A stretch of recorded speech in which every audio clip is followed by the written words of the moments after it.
Guys, narinig niyo na ba? May kwento-kwento daw dito sa school natin may nagpaparamdam sa kanila. Susbe, 2025 na, naniniwala ka pa din dun? Ganto na lang, mamayang uwian. Kita-kita na lang tayo sa lumang building. Okay lang ba? Ready na ba kayo? Sa larong to, meron tayong 5 sets of colors. Red, blue, violet, green, at black.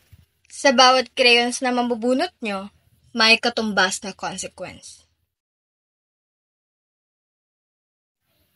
Una, red, test of fear. Kapag red ang nabunot mo, pupunta ka mag-isa sa lugar na ituturo ng grupo. Abandoned classroom, CR o kahit ano. May kailangan kang kunin at dalhin pabalik. No backing out or face the punishment round.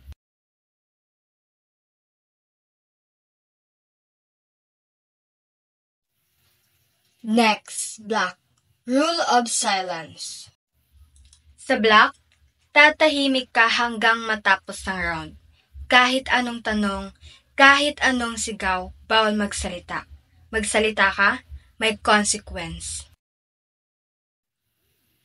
Blue, dark reveal.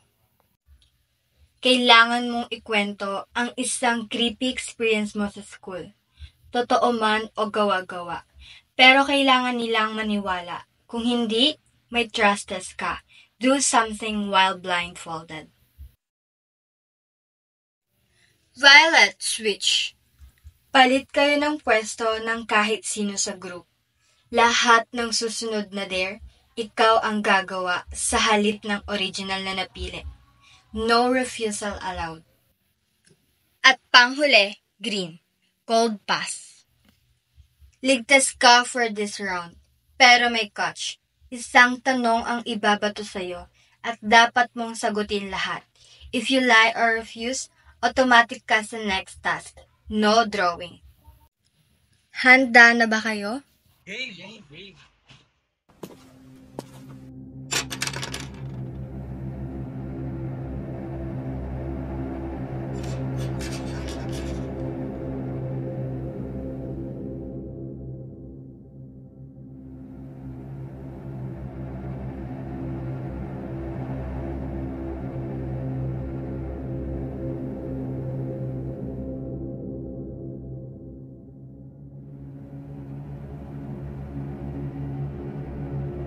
Ayun ba yung sinasabi niyong nagpaparamdam?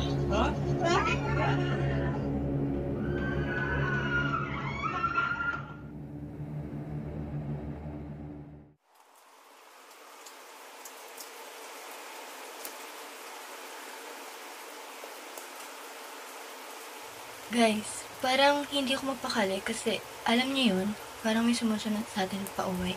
Tara, gawin kayo ulit natin yung Ouija board. Paano kung may gusto lang silang sabihin?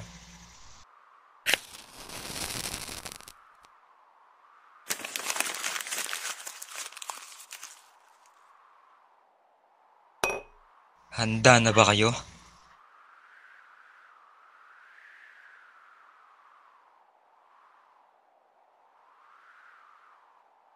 May kasama ba kami dito? Yes? Sino ka? Bakit mo kami sinusundan? A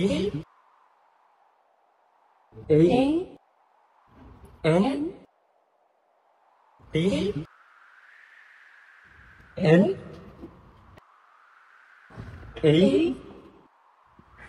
W? Tanglaw? Sino si Tanglaw?